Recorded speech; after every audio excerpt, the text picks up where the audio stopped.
B'siyata d'shmaya, we're going to start Eirovin Daf Chof Ches, and we're going to start 14 lines from the bottom of Daf Chof Zayin Omud Beis. That's where this sugya starts, and we're going to start from there. We saw in the previous Gemara that at the bottom of Chof Zayin Omud Aleph, there was a machlokes between Reb Yehuda ben Godish and Reb Eliezer as to whether one is allowed to use the money of Maisa Sheni, which has to be used to buy food items in Yerushalayim. Then are you allowed to buy with that money fish? And we saw that according to Reb Yehuda ben Godish, they were even allowed to buy tzir, fish juice, even not just the fish. Reb Eliezer said, no, you can only buy the fish juices, the brine, if there's a little bit of the innards, the insides of the fish, also in that mixture, and then it's, so to speak, you're buying fish with the money, and you're allowed to buy fish.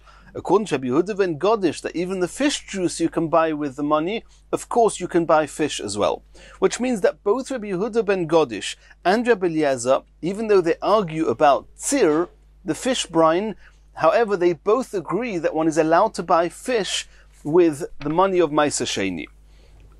But however, in the Gemara later on Daf Chof Ches, we're going to see that there are some Tanoim who hold that one is not allowed to buy fish with the money of Maisa Sheni. Exactly why and how, we're going to see in a minute. The question is, B'mai komifligi Rabbi Yehuda ben Godish v'Reb Eliezer v'hani Tanoi d'lekamon. What is the point of their argument? From what's the basis of their argument? What are they arguing about? What is it that Rabbi Yehuda ben Godish and Rabbi Eliezer hold that allows you to buy fish with Maisa Sheni money, and the other Tanoim not? Says the Gemara, Rabbi Yehuda ben Godish, Rabbi Eliezer, dorshi ribui umiuti, v'hani Tanoi dorshi kloli uproti. And this is something which is a very broad topic in many places in Shas, that there's often two ways of looking at the same thing. And the difference is that we have a tradition on how the rules of Torah Shebal Peh work, and depending on how you look at it and which rule you use, that's what determines what the halacha will be. For example, there's a rule, ribo mi'et v'ribo.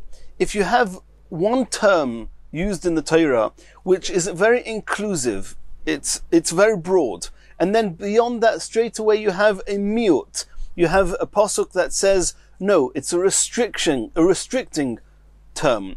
And then afterwards again you have a more broader term.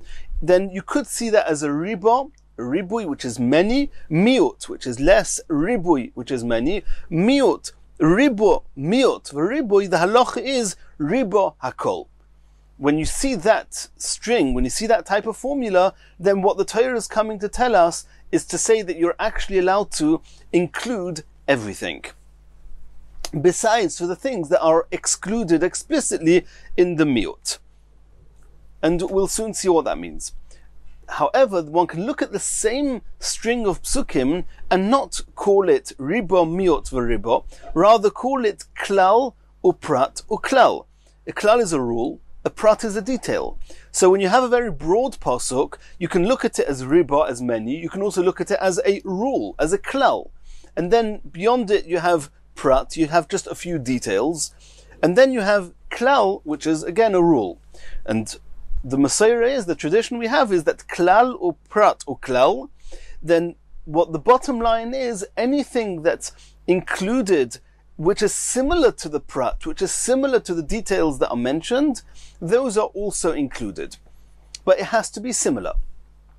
Those are two ways of looking at psukim. Ribo, miut, ribo, and the conclusion of that is ribo hakoil. We include everything. Klal uprat uklat, klal uprat uklal, we don't include everything. We only include me'ein haprat. It has to be similar to the prat. And the truth is, even in ribo, miut, and ribo, where we say ribo hakoil, it also has to be somewhat similar to the prat, somewhat similar to the miut, because it's in the same context. We'll soon see what the difference between the two are. Now, in klal or prat or klal, it's important that we make another introduction. There's a rule that says klal or prat on its own. Let's say you only had a klal and then a prat. Or if you only had a prat and then a klal. So that it goes like this. If you only have a klal and a prat, you first have a rule, and then you have a prat, which is details. What that's teaching us is that the only pratim, the only details that you can use, even though the Pasuk has said a rule, you're only allowed to use that rule for the very details that are mentioned, nothing more. That's klal or prat. If you've got prat or klal, then the reason that you have a klal after the prat is to teach us that you can be moisif, you can add onto the prat, you can add whatever you want. It's all included. That's prat or klal. When you have klal or prat or klal, which is a bit of both, you also have klal or prat, and then you have prat or klal. So the halacha is that you go middle way. It's not like klal or prat, where you can only use this rule for the prat which is mentioned. No, but it's not like prat or klal that you can add anything. You can add, so to speak, as if it was prat or klal, but whatever you add has to be similar to the prat, because that's what klal or prat. Klal or prat says it's only allowed to be the pratim that are mentioned. Klal or prat or klal says that you can add any other pratim, providing they are similar to the pratim that are mentioned. That's klal, prat or klal. And even in klal or prat or klal, where the way we work with it is that you're allowed to include anything which is similar to the prat, it makes a very big difference if you look at it mainly as being a klal or prat, which means that the main part of the formula of klal or prat or klal is the klal or prat part, which means that technically speaking or intrinsically speaking, you're only allowed to include the pratim, and then the added klal afterwards is telling you no, it's not only these pratim, you're allowed to add. But because the main part of the rule is the klal or prat, any details you add have to be very, very similar to the pratim. However, if the main part of the klal or prat or klal is the prat or klal part, and prat or klal on its own right would let you add anything, then now that it's klal or prat or klal, then it tells you it has to be similar to the pratim, but it can be somewhat less similar than if you would hold that the klal or prat part is the most dominant part of the klal or prat or klal. Let's see the Gemara inside. Rabbi Yehuda ben Godish Rebbe Eliezer, they both learn the following psukim using, they are doirish ribui umiut. They use the rule of ribui miut v'ribui, and that means ribui hakoil. However, v'hani tanoi, those other tanoim who say that you're not allowed to buy fish with the money of ma'aser sheni, dorshi klal or prat, they learn it's a klal or prat or klal, and we'll soon see how that works. But if it's klal or prat or klal, then we exclude fish. At least according to one way of seeing the klal or prat or klal, and we're going to see that. Rabbi Yehuda ben Godish Rebbe Eliezer darshi ribu miuta. Now the Gemara is going to specify. The pasuk says regarding ma'aser sheni, v'nosato hakesef b'choil asher ta'ave nafshecha. You're allowed to buy with ma'aser sheni money anything that your spirit, your soul, anything that your nefesh desires. That's a riba. That is a phrase which is very much all-encompassing. Anything you want, you can buy. And then the pasuk specifies babokor, ubatzoin, ubayayin, ubasheichor, which is the big animals, the smaller animals, wine, beer. Those are miut. Those are already exclusions. Those are limiting the things you can buy. You can't buy anything. You can only buy these four things. And then the pasuk continues, ubechol asher tishalcha nafshecha, that you can buy with it anything that your nefesh desires. Again, chozar v'ribo. It's another ribui. So you have ribui, miut v'ribui. And what's the halacha? That ribui, miut v'ribo, ribo hakel. You can include everything. Everything that's not been excluded almost explicitly with the pratim, those are included. My Rabbi kol mili. What we marbe, what we including, anything you want. It's got to be a food item, but any food item you want. Umay miet, And what that means, when the fact that it's ribo miot v'riboy, that means the fact that it says bokor tzoyin yain sheikha, it must be telling you there's something you can't buy. What is that? Rabbi Eliezer miot tzir, Rabbi Yehuda ben Godish miot mayim v'melech. According to everybody, you're not allowed to buy salt or salt water with this money. That's what this is. That's what the miut is coming to exclude. And according to Rabbi Eliezer, that says you are allowed to buy salt water with it, he says you're not allowed to buy. No, according to Rabbi Eliezer, not only are you not allowed to buy salt water, you're also not allowed to buy tzir, which is the fish juices, if there's no parts of the fish inside it. So that's what it's memait. But besides for mayim umelech according to Rabbi Yehuda ben Godish and the fish juices according to Rabbi Eliezer, everything else is included, and nothing has to be similar to anything. Everything else, all other food items are included, and therefore fish are included in the ribui, and you can use the Ma'aser Sheni money to buy fish. V'hani tanoi, those other tanoim who say that you're not allowed to buy fish with money of Ma'aser Sheni, Dorshi, they learn differently. They learn kloli uproti. They're using the rules of klal uprat uklal. The Tanya, because we have a brisa to this effect, the same psukim. V'nosato akesev b'chol asher ta'av nafshecho klal. That's the klal. That's a rule. You can buy anything you want. Baboko batzoin bayayim nuvasheichor. That's a prat. Those are details. U'b'chol asher tish olcho nafshecha is again a klal. Chozar v'kolal. It's another rule. Klal uprat uklal. When you have a klal and then a prat and then a klal, i'atadon elok eina prat. Unlike ribo miut ribo, that you include everything, klal uprat uklal says it has to be similar to the prat. What's similar? Ma prat mefurush, in the same way as the prat, which is bokor, tzoin, yain and sheichar. It's mefurush, that it's pre-mepri. It's something that comes from something else. Bokor and tzoin are born from their mothers. Yain, wine, comes from grapes. Sheichar comes from other fruits, or other ways of making sheichar. But it's something that comes from something else. It's got to be pre-mipri, and also v'gidulei karka. They live off the ground. Either they are the ground or they live off the ground. Bokor and tzoin feed off the ground, off grass, off bushes, off vegetables. Yain and sheichar comes from grapes that grow on the ground. So anything that is nourished from the ground that can be bought with Ma'aser Sheni money. And another condition that's again similar to these pratim is that it has to be pre-mipri. So, for example, water is not pre-mipri. Salt is not pre-mipri. So you can't use it you can't use the money of Ma'aser Sheni to buy it. Fish, for example, that's going to be our discussion. Fish, do they live off the ground? They live in the water. So it could be, maybe do fish feed off the ground or not? We'll soon see. It's a little bit of machlekes amiroim. But they are pre-mipri. The question is, are they gedulei karka?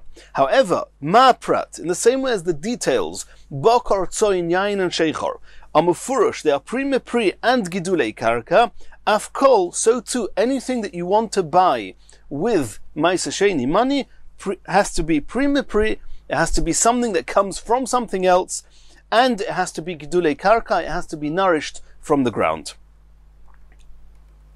There's another brisa that's almost the same. It's also using klal uprat uklal.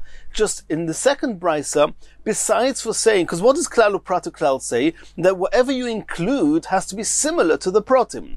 What similarities? So in the first brisa we have two similarities: pre-mipri and gedulei karka. In the next brisa, besides for those two, it adds on a third condition that it has to be even more similar. Not just pre-mipri and gedulei karka. It needs another condition as well. V'tani idoch, ma prat.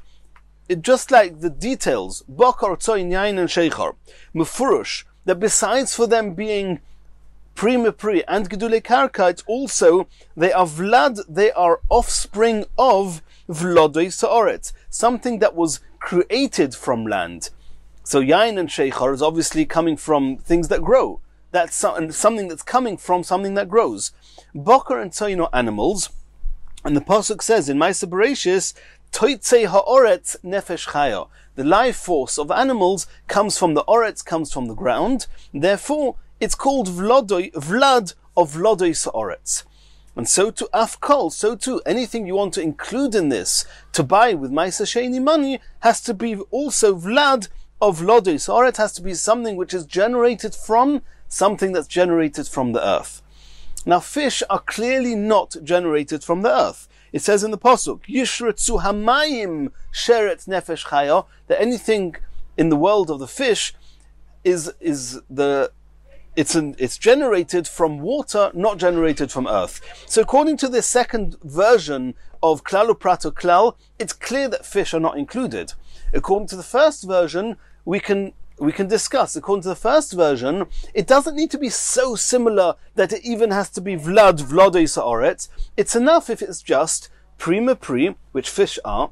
They come from eggs, they come from their mothers, and the gidulei karka. The question is, are fish considered gedulei karka? What do they get their nourishment from? The water and other fish that live in the water, or do they get their nourishment from the reefs and the plantation that grows in the water, which is gedulei karka? That's going to be a question. My beinayu, Omar Abaya. Abaya says that the difference between the two versions of klal uprato klal, dogim ike beinayu, the difference is going to be the fish. Lemanda Omar prima priva gidulei karka. According to the first brisa that says you only need two conditions, two similarities to the prat. Hani dogim gidulei karka nenu. I Abaya hold that fish are gidulei karka, and therefore you're allowed to buy fish with Maisa Sheni money. And according to that, Rabbi Yehuda ben Godish and Rabbi Eliezer, they could learn riba miut v'riba. They could also learn klal uprato klal according to the first version.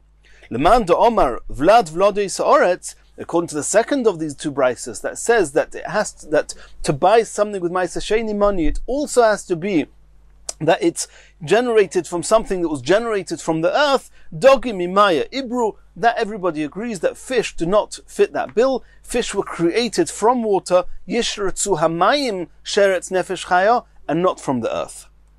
Asks the Gemara, mi Omar Abaya, Dogim gidulei karka ninu. Abaya really holds that fish are included in gidulei karka. They nourish off plantation, of things that grow on the ground.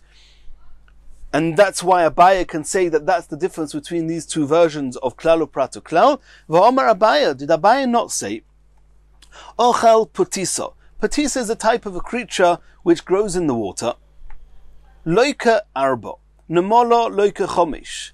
Tzira loika sheish. Let's just explain this very quickly. There are many psukim in the Torah that tell us that you're not allowed to eat things that are osa, shrotzim, and other different creatures you're not allowed to eat. We call them their treif. The Gemara here is making mention of 8 different psukim. And the way that the 8 psukim are grouped are as follows. There are 2 psukim which apply to these creatures irrespective of whether they are water creatures, land creatures, or air creatures. If they are birds, if they're animals on the land, or if they are fish. 2 psukim apply to all 3 categories. We have another 2 psukim that only apply to water creatures. We have another 3 psukim that apply to oretz, to land creatures, and to those that fly, to fowl, not to water creatures. And then we have one last pasuk that only speaks about the birds, those animals, those creatures that fly. That's how the 8 psukim are split up. Now, if you say that fish are gidulei karka, that means that any pasuk that tells us that you're not allowed to eat the certain creatures that are sheretz of the oretz, that are the tomei creatures of the land, should also apply to the fish, because the fish are also gidulei karka according to Abaya. So the Gemara is asking, V'omar Abaya, did Abaya not say that ochal potisa, if somebody eats one of these creatures which are tomei from the water, from the fish land, loika arba, he's done 4 averos. And as we said now, 2 psukim are exclusive to fish, and there's another 2 psukim that are across the board, also to fish. So you have 4.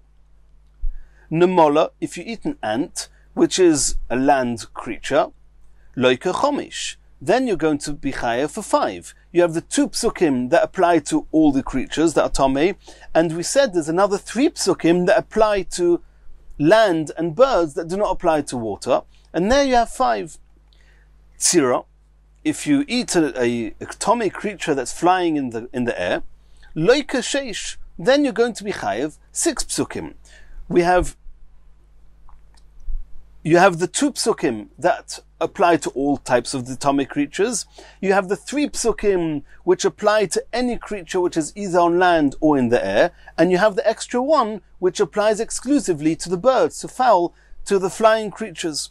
V'im is, that's what Abaya said. V'im isa, and if you're right, that Abaya says that fish are considered gidulei karka, then putisa, this creature from the water, nami lilki mishum hasheretz ala oretz. It should also be chayev for the 3 averas that the sheretz of the oretz have. In which case, to be chayev, if you eat the putisa, you shouldn't be chayev for 4.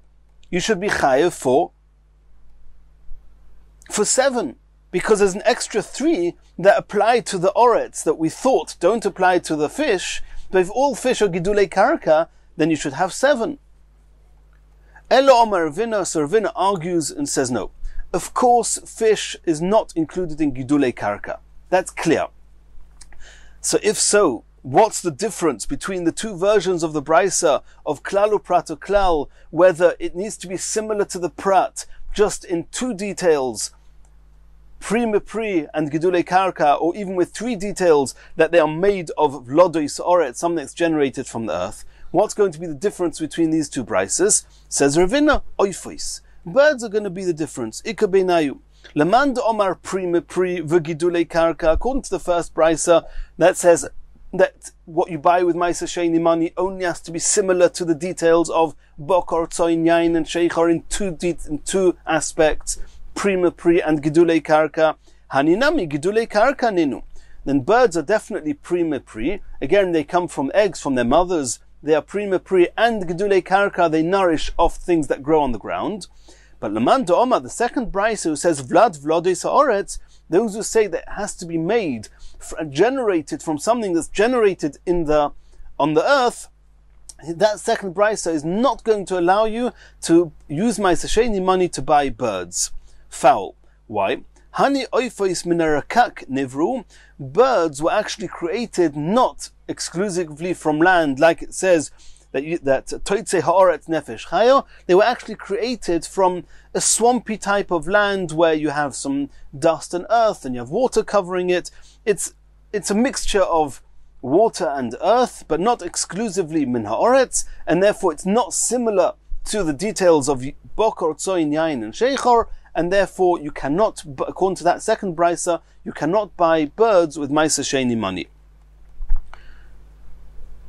Man de marbi oifos. So now we said that we really explained that there's 2 brises on how far do you say klal uprat or klal? How similar does anything you want to include have to be to the pratim? Is it just with 2 details, which is some of the details of the pratim, or does it have to be with 3, which means even more similar? It has to be very, very similar to the mentioned details in order to be included in the klal. And the difference being the birds.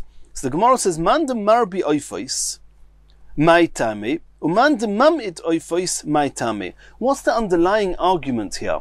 We had 2 brises. One brisa says that it's enough if what you're being marbe is slightly similar to the prat, and the second brisa says it has to be very similar.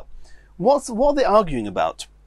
Says the Gemara, Man de marbi oifos. The first brisa that says it only has to be similar somewhat, not extremely similar, and therefore birds, which are not very, very similar because it's not vlodes ha'oretz, nonetheless it's similar enough because it's pri mepri and gidulei karka is included. That brisa understands kosovar klole basra dafka, and this is what we introduced before. The way that the first brisa looks at things is that the main part of the klal uprat uklal is actually the second half, the prat uklal. And if it was just prat uklal, we would include everything. Now that there's a klal before it, it says no, you can only include something that's similar. Okay, so all that does is limits the everything part, and therefore it doesn't matter if it's just partially similar. Klal basra, the second klal dafka, is the main part. Prat uklal if it would only be a prat and that second klal, nase klal moisif ala prat, then you can, the klal, that's how it goes. Prat or klal, the klal is moisif on the prat, and then what would v'ir bilu kol mini? We would include everything, because that's what prat or klal says. V'hani klal kama, now that you have a klal before the prat, is coming to teach us limute kol dulei domi lo mishnei tzadim. It's just limiting a little bit. You can include quite a lot, but make sure it's somewhat similar. It doesn't have to be similar for everything. If two of the three things are similar, it's enough. Mishnei tzadim, two sides is enough. Man de mamit oifa is the second brisa that says it has to be very, very similar. That anything you want to be marber, you want to include and use ma'aser sheni money to buy, it has to be very similar to the bok or tzoin yain and sheichor. Kosova, they hold klal kama dafka. The main klal, or the main part of the klal prat or klal is the first part, is the klal kama dafka, especially the first klal, which is klal prat. And if it would only say klal prat, ve'ein bechlal elo masha beprat, if it would only say klal prat, it would mean that the only things you're allowed to use is bokor, tzoin, yain, sheichor, nothing else. Hani in midyachrini loy. These things, yes, nothing else. V'hani klala, what the second rule is doing, what the second klal is doing, hani klala basra l'rebuya kol de domi lo mishnei tzadim. It's true that you have a second klal, which is inferior somewhat to the first klal, and it says you can include more than just bokor, tzoin, yain, and sheichor. But since the main klal is the first one, we want whatever you're going to include to be extremely similar to the pratim, to the bokor, tzoin, yain, and sheichor, and that's why you need all three similarities, not just two, and therefore birds are not included. Continues the Gemara. Omer Reb Yehuda mishmei de Rav Shmuel bar Shilas mishmei de Rav. It was said in the name of Rav as follows. And just before we start the next Gemara, which is going to take us to the end of the daf today, the concept called food. Who doesn't know about food? Food has a number of halachas. There are a number of things that, being that they are food, means something, has ramifications and halachic implications. One of them is Eirovin. That's why we're learning about it here. In order to make an Eirov, you have to have food items. For an Eirov, you have to know, does this food item pass for an Eirov? Eirov has its own conditions. It has to be entirely edible when you make the Eirov, and Eirovin has its conditions. There's another discussion which we've discussed. Are you allowed to buy specific items with ma'aser sheni money? You're only allowed to buy food items based on the conditions we've had, but it has to be a food item. That's another halacha of food. Like we said, if it's prima pri and it's gidulei karka, and especially if it's also vlad vlodei sa'aretz, then you can use ma'aser sheni money with it, and it's got different conditions than eruv. There's another discussion we have with food items, and that's what bracha do you make? Is it something that's associated to the land, to the earth, in which case you would make a boyer pri ha'adama, sometimes boyer pri ha'etz, or do we say no, it's not associated to the land, and you would make a shahakil if it's edible? And then we have another halacha, which is tumah. We know that food can become tomei. Not only can it become an av hatumah and a rishon letumah like people and clothes and other utensils, but food can even become a sheni letumah with chulin, shlishi letumah for truma, and revi letumah for kodesh. These are concepts we've discussed previously. There's another halacha with food. Food items that grow, you have to take meiser from. There's trumas and meisers. Is this food item called food in the parasha, in the sugya, in the halachas of meiser? So these are 5 different areas in halacha that have to be discussed regarding food. It would be nice if it was across the board, which means anything which is called food, you can use for an eirov, and you can buy with ma'aser sheni money. You make a bracha for whatever you would make on the food. It's matame tumas eichlin, and you have to take ma'asers from it. And anything that's not is not. That means if it was clear and across the board, that would be easy. But that's not going to be the case. And we're now going to discuss 7 different food items. Let's see what Rav said. Rav said ma'arvin, he's talking about the parasha of Eirovin. Are you allowed to use the following to make an Eirov? Pa'apuin, which is a type of food item, uba chalag loigois, uba gudgodonios. You're allowed to use them to make an Eirov. And we're not going to translate them into English because I don't know if it's absolute, if we have absolute knowledge as to what these things are in contemporary terms. Avalo, you're not allowed to use for an Eirov chozis. Chozis is our ear of grains that were harvested whilst they were still green, whilst they were not yet ripened. V'loibe kafniois. Kafniois are dates that are not matured. They're not ripe dates. So you're not allowed to use not chozis and not kafniois for an Eirov. Why? Because you can't eat them. They're not ready to eat a meal with them, and therefore you cannot use it for an Eirov. Are they called food items across the board? That's something we're going to see. So that's what Rav said. So the Gemara says, "Ubegudgudoniyos mima arvin." You, Rav, said that you're allowed to use gudgudoniyos to make an Eirov, meaning it's a food item, it's something you dine on. V'hatanya, this seems to disagree, to argue with the Brisa. The Brisa says gudgudoniyos. Then what gudgudoniyos does to a person, it weakens his ability to have children.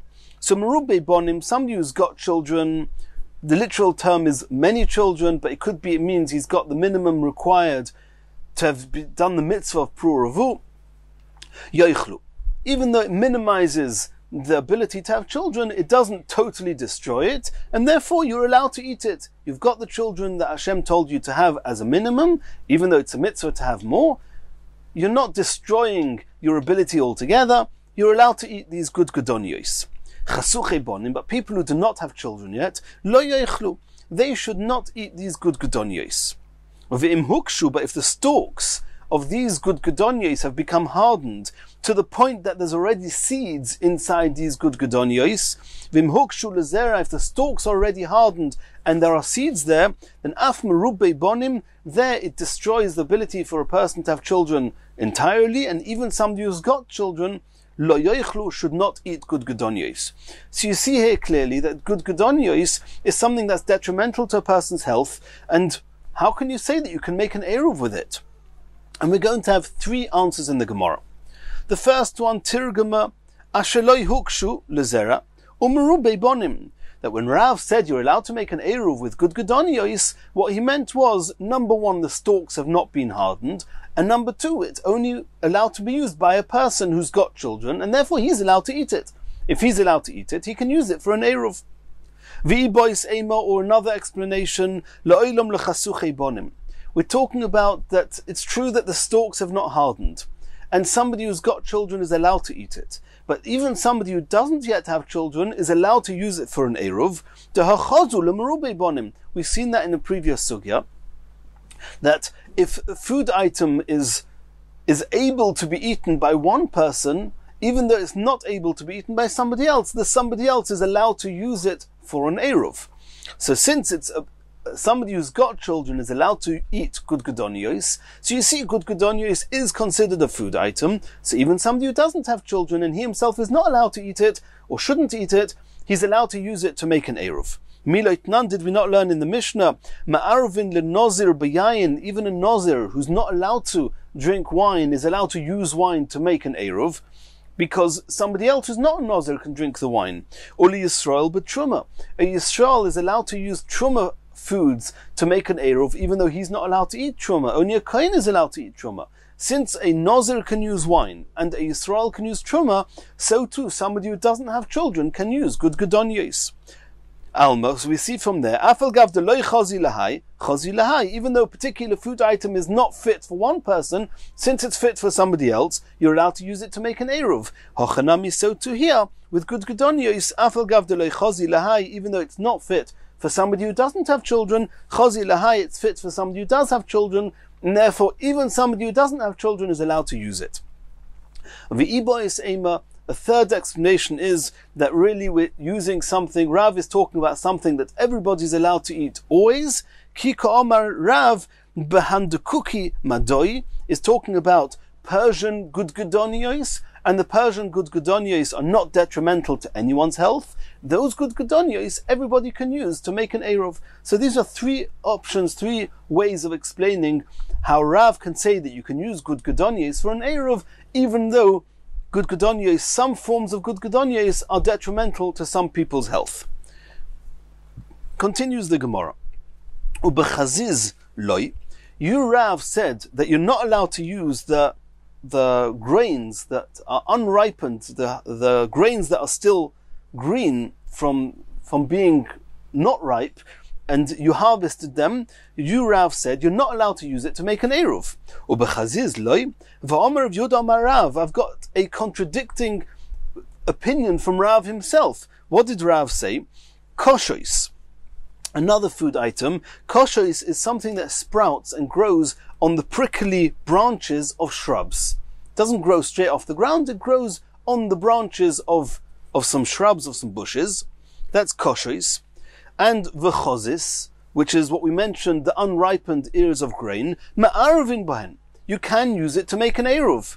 And over here, Rav adds on that both of them are mevarchen aleim boire pri ha'adama. The bracha, both for chozis and for koshois, is boire pri ha'adama, because they grow off the ground. But so, as far as eruv is concerned, how could you, Rav, say in the first quote, Rav Yehuda Mishmei de Shmuel Bar Shilas Mishmei de Rav, that you cannot use chozis for an eruv, and here we have Rav Yehuda Amar Rav who says you can use chozis for an eruv. Says the Gemara, Loi Kashya. It's not a contradiction. Ha mikame de osor Rav lebovel, ha lebosor de osor Rav lebovel. The first answer of the Gemara is that Rav, at first, he was in Eretz Yisrael, and in Eretz Yisrael, nobody ate chozis. It wasn't an edible, or it wasn't generally used to be eaten, and therefore he said you can't use it for an eruv. When he came to Bovel, and he realized that at least in Bovel everybody's eating it, so at least in Bovel you're allowed to use chozis to make an eruv. Here in Bovel it's regular edible food. Says the Gemara, "UbeBovel havya ruba de alma." Are you trying to tell me that in the whole world chozis is not edible, and therefore you wouldn't be allowed to use it for an eruv? Just because Bovel eat it, you're allowed to use it for an eruv in Bovel? Why should that be true? V'altani, we learned in a brisa, hapul v'asa'ira v'atilson, which are different types of beans and barley and tilson. And we're talking here about, are you chayev to take meiser from it? And in order to be chayev to take meiser, it has to be considered an edible food. So leyerek, if you planted it in order to eat its leaves, botlo daito itzel kol odom. Since you planted it with the intentions of doing something with it that nobody does, nobody plants pul, sa'ira or tilson in order to benefit from its leaves, to eat its leaves. If you did it to eat its leaves, botlo daito itzel kol odom. We disregard your intentions altogether, and it's as if you planted them in order to benefit from the seeds, from the grains of the sa'ira, from the beans themselves and the tilson, and therefore the fikach, zaron, its seeds, chayev, are considered a food item, and he's chayev to take meiser from it. V'yarkon, but their leaves are not considered a food item, potter, and they're potter to take meiser from it. V'hashachalaim, v'hagargir, which is another type, two types of vegetation. Shezaron the yerek, if you planted them in order to eat the leaves, misasrin, yerek v'zera, then you have to take meiser not only from the leaves, but also from its seeds. Zar'on l'zera, if you planted it in order to benefit from the seeds, then also misasrin zera v'yerek, that means irrespective of why you planted these, the shachalaim and the gargir, irrespective of why you planted it, you're chayev to take meiser also on the leaves and also on the seeds. So what do we see from here? From this brisa, we see from the first part of the brisa that says that if a person planted pul, sa'ira and tilson with the intentions of using it for eating its leaves, we say botlo daitoi etzel kol odom, even though he planted it to eat the leaves and he's eating the leaves, he does not need to take meiser from the leaves. Why? Because in the whole world, people don't eat the leaves of pul, sa'ira and tilson. So why is that different to what we saw here regarding the chozis. Even though you, Rav, came to Bovel, and in Bovel is the only place where they eat chozis, does that mean it's called a food item? It's not called a food item, and therefore you shouldn't be allowed to use it for an Eruv, even though they eat it in Bovel. That was the question the Gemara asked. Answers the Gemara, Kika Omar Rav, a different answer. When Rav said that you're allowed to make an Eruv with chozis, what he meant is a type of chozis, bedagnunisa. This is a chozis that is planted, that is grown. It's the harvest, it's the grains that are grown in a garden. And the grains that are grown in a garden, those are edible. People everywhere in the whole world eat them, and therefore it's considered a food item, and you can use it for an Eruv. However, the chozis that is grown in the fields, they are not allowed to be used anywhere for an Eruv. Continues the Gemara. Zera Gargir lemay chozi. Just by the way, we mentioned before that if you plant the Gargir, we said Shachalayim and Gargir, then if you planted it, irrespective of whether you planted it for the leaves or if you planted it for the seeds, they're both considered food items, and you take Maisa on the green part of it and the seed part. The question is, what would you do with the seeds of Gargir? Lemay chozi, what's it fit for? Rabbi Yochanan says, Shekein Rishonim, in earlier times, Sheloi hoyo lehen pilpulin, they didn't have pepper as a sharp spice to spice their foods. Sheichakin oisei, they used to crush this gargir, the seeds of the gargir, umatbilin boyes hatzli, and the roasted meat they would dip into this ground up seeds of the gargir, and that's why it's considered a food item. Continues the Gemara. And we're now continuing with chozis and koshois that we saw before. Rav said that you're not allowed to use it for an Eruv, but we said that chozis that Rav says you're not allowed to use for an Eruv is the chozis that grows in the field, not the chozis that grows in the gardens. And we said that Rav said that both chozis and koshois, the bracha that you make on it is boyer priyadoma, because they grow on the ground. The chozis is grains. It's true that it's not yet ripe, but it's grains, and therefore you make adama on it. And koshois, which is also the sprouts that grow on the branches of the shrubs, they're also ha'adama. Reb Zera ki have a cholish migirusei, when Reb Zera was very weak from the mount that he was learning Torah, have a ozil v'yosiv apischad Reb Yehuda bar Ami. He would go and sit in front of the Beis HaMedrash of Reb Yehuda bar Ami, Omar, and he would say to himself, Kinofki, when the Talmidei Chachomim come out, Kinofki va'ayli Rabbonon, when the Chachomim come out of the Beis HaMedrash, Eikum mikamayu, I'll stand up for them, Va'akabelu agra, I'll get rewarded for a mitzvah I'm doing, because I, Reb Zera, even though I haven't got the strength to learn Torah now, I want to be engaged in doing a mitzvah. And therefore I'm going to do the mitzvah of respecting Talmidei Chachomim during that time. Nofak, Osa Yenuka, the Beirav, from the Beis HaMedrash who came out, a little school child. Omar Li, so Reb Zera said to this school child, My Agmar Chorabcha, what did your Rebbe teach you today? Omar Li, so the child said, he taught me the bracha of koshois and chozis. Koshois boyer priyadoma, like we saw Rav said the same thing before. Chozis, but my Rebbe told me that the bracha of chozis is not ha'adoma, like Rav said, rather shahakil niya bidvari. The bracha that you make on chozis is shahakil. It's obviously since it's not ripened, these grains, it's not yet a gemar pri, and any food item, even if it's edible, but it's not yet reached its full maturity, then you do not make the bracha of ha'adama, or ha'etz for that matter, you make a shahakil. Omar Le Reb Zera said to the child, Adarabba, on the contrary, ibcha mistabra, the opposite makes more sense. Why? What did Reb Zera say? Reb Zera said that when it comes to chozis, not like you, child, said from your Rebbe that you make shahakil because it's not yet ripened. No, I say that you make ha'adama. Why? Because hai me'ara komarbi. It's nourishing, the chozis nourishes from the ground, it gets its nourishment from the ground, even though it's not yet the gemar pri, it's not completely ripe. Nonetheless, since it gets its nourishment from the ground, you make ha'adama. V'hai, however, the koshois me'avira komarbi. I, Reb Zera, are arguing both with Rav and your Rebbe of this little child, where they said that koshois you make adama, because koshois, these sprouts, they held you make adama, because these sprouts, that's the gmar pri. That's as far as ripe as these sprouts get, and therefore you make adama. However, Reb Zera said no. Logic would dictate that you make a shahakil on them. Why?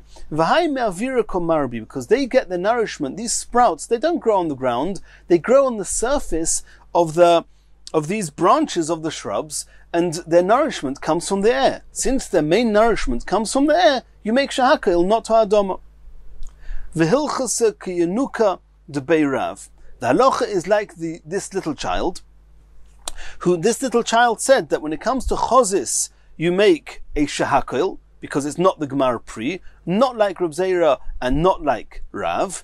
And when it comes to koshois, the Yenuka said you make ha'adama like Rav said, because it's completely ripe, and we'll soon see that they're going to even hold that the nourishment of this koshois is not from the air like Reb Zera said, rather it's from the ground itself. And Reb Zera says that koshois you make a bracha of shahakil, the halacha is like the Yenuka that you make a ha'adama. My tama, hai gmar pri, v'hai lav gmar pri. The reason that you make ha'adama on the koshois is because the koshois are as ripe as they're ever going to get, or they are ripe, therefore you make ha'adama. And in the case of the chozis, it's true maybe that they get their nourishment from the ground, but they're not yet ripened. It's these grains that were harvested when they were still green and damp. And since it's not the Gemara pri, the halacha is that you make shahakil like the child said from his Rebbe. Omaide ka'omrus, and this that you, Reb Zera, said, that the reason that you make shahakil on the koshois is because it gets its nourishment from the air, not from the ground, it's not true. Omaide ka'omrus, hai me'arakoi, Robi, v'hai aviraka Robi, this that Reb Zera said, that the chozis gets its nourishment from the ground, and the koshois gets its nourishment from the air. Loihi. That's not the case. It's not the truth. Koshois nami me'araka Robi. Even the koshois that grows, that these sprouts that grow on the branches of these shrubs, they get their nourishment from the ground, not from the air, and therefore the bracha is adama, not shahaki, like Reb Zera suggested. How can I prove that the nourishment of the koshois, even though it's not directly planted into the ground, is growing onto the branches of the shrubs? How do I know that it's getting its nourishment from the ground? The hakachazinon, we can see the kotlinon leilihizmasa umaisa kashusa. If you sever the connection between the branches and the rest of the bush, then at that point the kashusa dies. Then these sprouts also die. So you see that it's getting its nourishment from the ground and not merely from the air. Continues the Gemara. Ubekafniyos ein ma'arvin.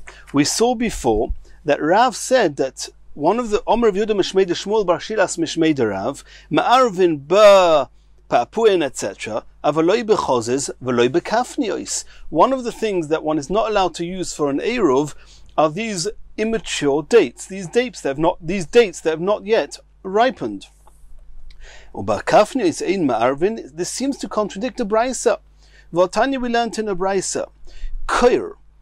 Koir is the soft and edible part of the bark of a palm tree that every year the bark, when it gets an addition of the new year, at the beginning it's soft and edible, and later it becomes hard like wood.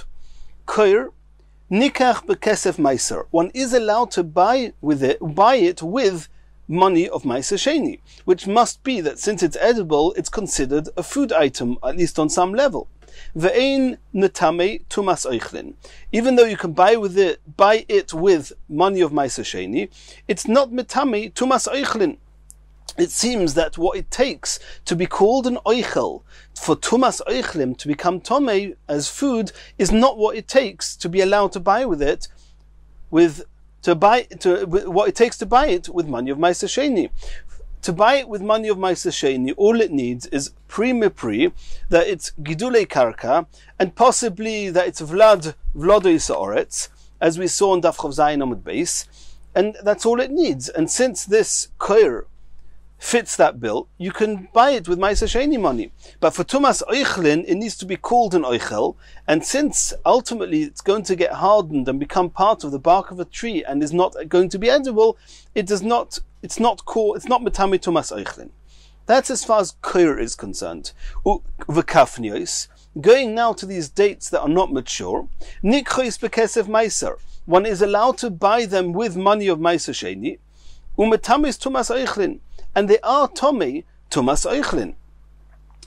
So you see that, so far, according to the Tanakam of this Brisa, the kafnios are considered foods regarding Ma'aser Sheni, and considered foods as far as Tumas Oichlin is concerned. So we would really take it for granted that you can use it for an Eruv. How can Rav say you don't use it for the Eruv? Rabbi Yehuda argues and says that Koir, regarding that first case, the koir, this soft and edible addition to the palm tree, harehu ka'etz lechol dvorov. It's considered like wood, it's not considered a food. Elo shenikach bekesef ma'aser. And this sounds similar to the Tanakama. The Tanakama said that it's not metame tumas oichlin. So that means it's as if it's not food, it's as if it's wood.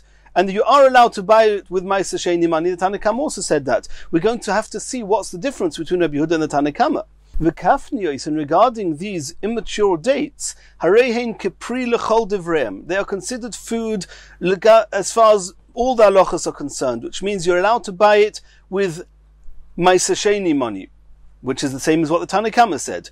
It's metame tumas oichlin, which is also like what the Tanakama said. Elo, here Rabbi Yehuda adds in, shepturais min ha-ma'aser. And it seems that according to the Tanakama, they would be chayev to take ma'aserus from it. Rabbi Yehuda says that you are potter to take ma'aserus from it. But either way, you see from this brisa that it's called oichel. The kafnios are called oichel. So how can Rav say that you're not allowed to use kafnios for an eruv? Answers the Gemara. Hasam b'denischoni. There's two different types of kafnios, of dates, of immature dates. You've got some dates that are called the female date palms, and those female date palms, they ultimately become riper at some point. You've got the male date palms that they never get any riper. That means the dates never actually ripen properly, they never mature properly.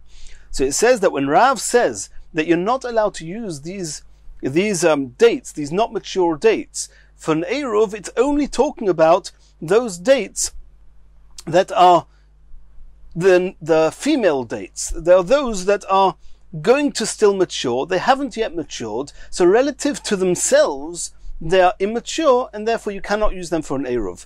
However, the kafnios, they are immature, they're not yet ripe.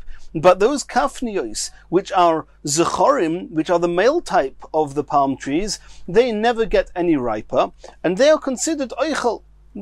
Since you can eat them at a pinch, they are considered oichel regarding all the halachas that we mentioned in the brisa. Says the Gemara, Ihachi, if you're saying that the brisa is talking about the zechorim, which means that they never get any riper, this is as far as it gets. How can it then be that according to Rabbi Yehuda in the Brisa it says that you don't need to take Ma'aser from it?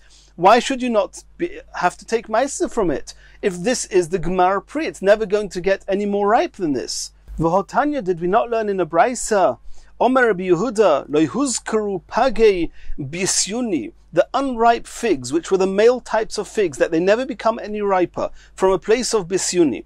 Elo le'inyan ma'aser bilvad, regarding the halachas of taking ma'aser, pagei bisyuni, the unripe figs, v'ahini, and the unripe dates, the tuvina, from a place of tuvina, chayovin b'ma'aser, since they are the male type of the fruit, and they're never going to get totally mature and ripe, it's called a Gemar Pri, and you have to take Ma'aser on it. So how can it be here that we're saying that the Brisa is talking about the unripe, the male unripe dates, and that would explain why Rabbi Yehuda says you're potter from Ma'aser? It can't be. The male unripe dates, should be chayev. Elo la'olam lav b'nischoni. The truth is that the Brisa is not talking about those male types of dates. Those male types of kafnios, even Rabbi Yehuda agrees it's called a Gemar Pri, and you have to take Maisa from it. The problem is, if the Brisa is talking about the female types of kafniyos, and that would explain why, according to Rabbi Yehuda, you don't take Maisa from it, because they could still get more mature. It's not yet Gemar Pri, the fruit is not yet finished, and the Brisa is talking about those types of kafniyos. If so, you see that even these female types of kafniyos, they are called peiros. They're called peiros regarding using money of Maisa Sheni to buy them, and regarding Tumas Eichlin. So we're back to our question. According to Rav, why can you not use them for an Eruv? Ule'inyan Tumas Eichlin Shani. And the truth is that even these female types of kafnios, they're not called a pri. And that's why Rav says you're not allowed to use it for an Eruv. The reason you can use Maisa Sheni money with it is simply because it conforms to the rules. It's prima pri, and it's Gidulei Karka. And you're going to say, why then is it Metami Tumas Eichlin? Okay, that's different. As far as Metami Tumas Eichlin is concerned, there we have a different rule. Anything that you could do something to it to make it ripe, even though it's not yet ripened now, it's considered enough of a pri that it's called Metami Tumas Eichlin. And therefore, the Brisa says that it's Metami Tumas Eichlin. However, regarding Eruv, it has to be edible now. When you put these kafnios out to make an Eruv, you have to be able to eat it. That's how you're koine shvisa. That's how the food represents you. If you're not there, the food represents you in as far as the Eruv Tchumin is concerned. It has to be fully edible, and if it's not fully edible, and since these kafnios are not fully edible, you're not allowed to use the kafnios for an Eruv.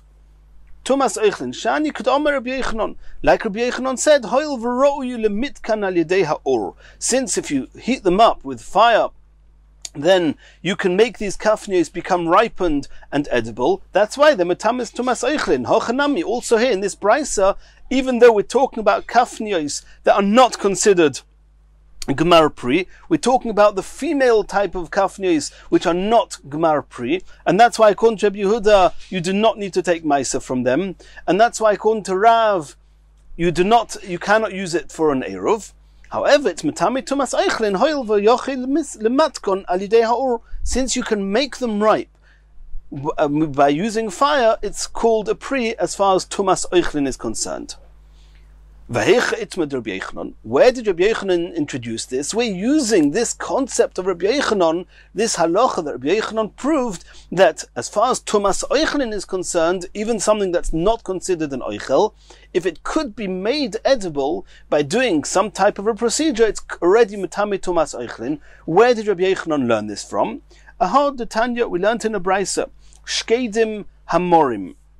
Now, the shkedim, these are almonds, and there are two different types of almonds. There are bitter almonds and sweet almonds. Both of them, they can either be the big almonds or the small almonds, and it's very different. The bitter types of almonds, when they are big, they are not considered an oichel.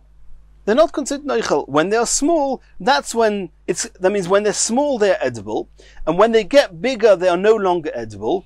And there's a discussion. We'll soon see when they're small, is it called Gemar Pri or not? Because it is going to mature more. But when it matures, it's not going to become edible. So that's a question. Since they're only edible when they're small, is it called Gemar Pri? Is it not called Gemar Pri? But when they become big, they're definitely not considered an oichel, because they're bitter, you cannot eat them. However, you can do something with the fire, heat them up, and that takes away their bitterness, and then you'll be able to eat even the big almonds of the bitter almond type. That's as far as the bitter almonds are concerned. As far as the sweet almonds are concerned, it's much more straightforward. When they are small, it's not a Gemar Pri, they're not really edible. When they get bigger, that's when they're edible, that's when it's a Gemar Pri, and that's when you're chayiv to take Meiser. So as far as the sweet almonds are concerned, it's very straightforward. Everyone agrees. The small almonds are potter from Meiser. When they grow big, they're chayiv in Meiser. The question is going to be the bitter almonds. When they're small, everybody agrees that they are edible. The question is it called Gemara Pri? If you consider it Gemara Pri, it'll be Chayiv Meiser. If you don't consider it Gemara Pri, it will not be Chayiv with Meiser. When they get bigger, everybody agrees that they are not any more edible, and therefore it's potter for Meiser. Rabbi Yochanan is going to show us that since you could make them edible by heating them up, that they're going to be Chayiv b'Meiser. And the same idea we've used here with Tumas Eichlin, that even though it's not an Eichel because they are kafnios and they're not really edible, they're immature and unripe, but as far as Tumas Eichlin is concerned, it is considered a Pri and an Eichel because you could make it edible by heating it up. Let's see all this inside. The Tanya we saw in the Brisa. Shkedim Hamorim, the bitter type of almonds. Ktanim Chayovim. The Tanakam in this brisa says that when they are small, they are chayiv with Maisa because it's the Gemara Pri. After this, it's no longer going to be edible. Gedolim Pturim. When they get larger, they are potter from Maisa because it's no longer edible. Mesukim, the sweet type of almonds, Gedolim Chayovim. When they are big, they're edible. It's the Gemara Pri. You're chayiv to take Maisa. Ktanim Pturim. But when they are small, it's not yet the Gemara Pri. The Pri is not yet fully mature, and therefore you're potter from Maisa. Reb Shimon bar Yosi Omer Mishum Oviv. Reb Shimon bar Yosi said in the name of his father Reb Yosi, and he's now bouncing back to the bitter almonds. The sweet almonds, there's no discussion. The bitter almonds, Reb Yosi claimed, Zeh v'zeh lifter. Not only when these bitter almonds are big, are they potter because they're not edible, but even when they're small, he says that they're going to be potter. Why? Because when they're small, it's not yet a Gemara Pri. V'omri lo. Others say in the name of Rabbi Yosi, zeh v'zeh l'chayev. Not only when they are, that means also when they're big, also when they're small, they're going to be chayev. When they're small, they're chayev because this is the final stage. It's the Gemar. It's the final point when they're still edible. So it's called the Gemara Pri. It'll be chayev. Even when they're big, says Rabbi Yosi, according to the second version of Rabbi Yosi, even though they are not edible, they're chayiv with Maisa. How can that be? Omer Rabbi Lo, Hoyer Reb Chanina b'tzipuri k'divrei ha'omer zeh v'zeh lifter. The halacha was like the opinion that says that Rabbi Yosi holds that they are potter when they're small because it's not yet the Gemara Pri, and when they're big they're potter because they're no longer edible. Here's the big question. Where according to the opinion that says that Rabbi Yosi holds that when they're big and when they're small they're chayev b'maisa, when they're small I can understand the chayev b'maisa because they're edible. When they're big, how can you say that you're chayev b'maisa? You can't eat them. Since you can fix them, you can do something to make them fit to be eaten even when they're big, therefore it's considered an oichel, and you're chayev to take meiser from it. And from this Rabbi Yochanan we learned regarding tumas oichlin that even though the kafnios are not considered the fruits because they're not mature, and therefore you cannot use it for an eruv. However, as far as tumas oichlin is concerned, they are becoming tomei because you can make them edible by heating them up on the fire. Continues the Gemara. And now we're going back to the koir. The koir is this soft and edible addition to the bark of a palm tree. Omar Mar. Rabbi Yehuda Omer. Koir harehu ka'etz lechol dvorov. We saw in the brisa before that this koir is considered wood. It's not considered an oichel. It's not considered a pri. It's like wood. Elo shenikach bekesef meiser. But you at the stage when it's still soft, it's edible, especially if you cook it. And you can buy it with money of Maisa. That was the only exception according to Rabbi Yehuda. Hainu Tanakama, we mentioned this question before. The Tanakama in the Brisa said exactly the same. What did the Brisa say? Koir nikach bekesef mais. You can buy it with money of Maisa Sheni. Ve'in metami tumas eichlin. But it's not considered an eichel as far as tumas eichlin is concerned. Rabbi Yehuda is saying exactly the same. That it's called eitz. Eitz is not metami tumas eichlin. It's wood. And nonetheless, you can buy it from Maisa Sheni. You can buy it from Maisa Sheni because you can eat it. It's prima pri, it's gedulei karka. It fits the bill of the conditions of what you need in order to be able to buy it with Ma'aser Sheni money, you can buy it with Ma'aser Sheni money. But there's no machlokes between the Tanna Kama and Rabbi Yehuda. Omar Abaya, so there's going to be two answers. Abaya is suggesting that the place where Rabbi Yehuda and the Tanna Kama in the Braisa are arguing by koir is sheloku v'tognu.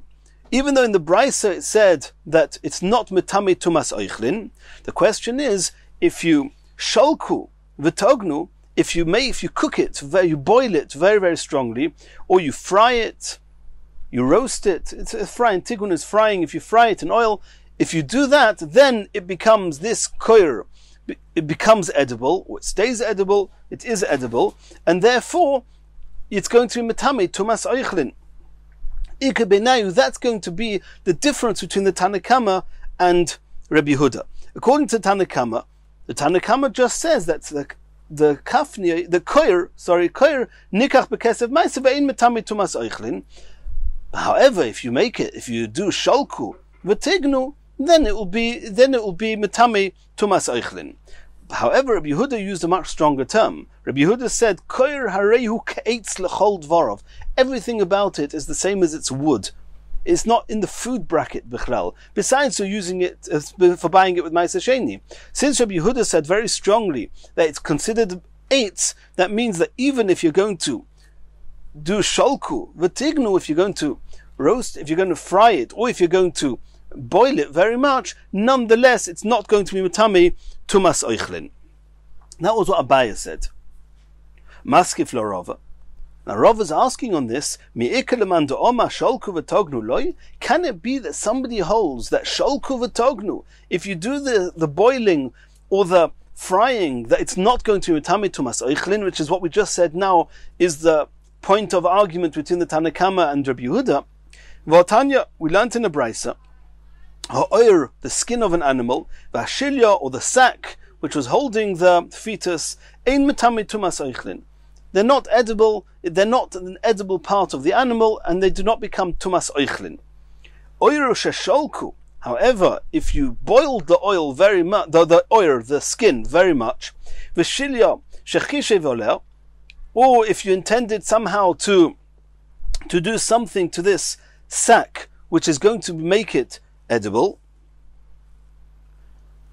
the shilya, technically speaking, it would be edible, but people don't eat it. But if this person decided, he thought about eating it, and therefore in his mind it's a food item, metame tumas oichlin, it is metame tumas oichlin. So you see clearly that the skin, which is not edible, unless you boil it, if you boil it, it is metame tumas oichlin. So then why does Rabbi Yehuda say, that according to Rabbi Yehuda in the Braisa, why are we saying that the koir, if you boil it, even if you boil it, it's not going to be metame tumas oichlin.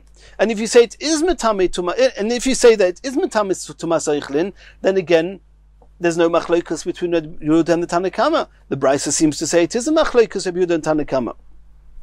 Elo Omar Rava, Rava says there's a different point where the Tanna Kama and Rabbi Yehuda are arguing, and it's not regarding tumas oichlin, it's actually regarding which bracha you make on it. Ika benayu bracha. The itmar, because we learned, koir, regarding this soft and edible addition to the bark of the palm tree, Rav Yehuda Omar boyer pri adama. Rav Yehuda says that the bracha you make on it is boyer pri adama, because it grows off the ground. Ushmuel Omar, shahakil niya bidvari. Shmuel says that you make the bracha of shahakil.